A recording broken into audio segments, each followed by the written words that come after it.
Ala fa'malu lillahi fir-raghbati kama ta'maluna lahu fir-rahbati. O adamlar, Allah üçün amal kılgıla. Suyunuç menen жеңилдик mezgilde kандай sizler korkup kıynalıp durgan mezgilde amal kılganday. Sağa korkunuç kelip kalsa, kıyınçılık kelip kalsa, oğuzundan Kuday деген үн чыгат да.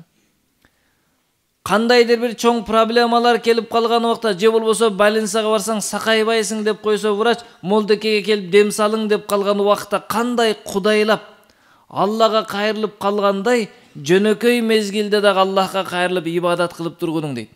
Эмне үчүн дейт? Себеби жөнөкөй мезгилде Аллах Таалага, жашооң жакшы мезгилде, жыргалчылык мезгилде Аллах Таалага ибадат кылып, Алла менен байланышып дуа кылып сурап турбасаң, кыйынчылык мезгилде кааласаң, каалабасаң ыйлап келесиң, бирок жооп болбой калат.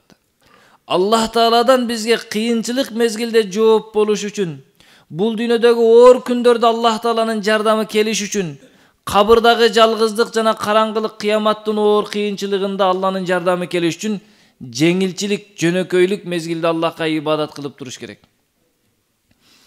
Ар бир адам кыйынчылык мезгилинде Аллах деп кыйкырат да. Орустар да кайтат. Англистер да кайтат. Бирок кетип калгандан кийин эмне болот? Кыйынчылыгы, чочуганы, корккону кетип калганда баягы өзүнүн эле ширкин кыла берет, өзүнүн билгенин кыла берет да. Ошол үчүн айтып жатат, коркконуңда, чочуганыңда, кыйналганыңда, кыйынчылык сени каптаганда Аллах деп жалдырап жалбарганыңдай, башка убакта дагы Аллахка жалбарып тургунуң дейт.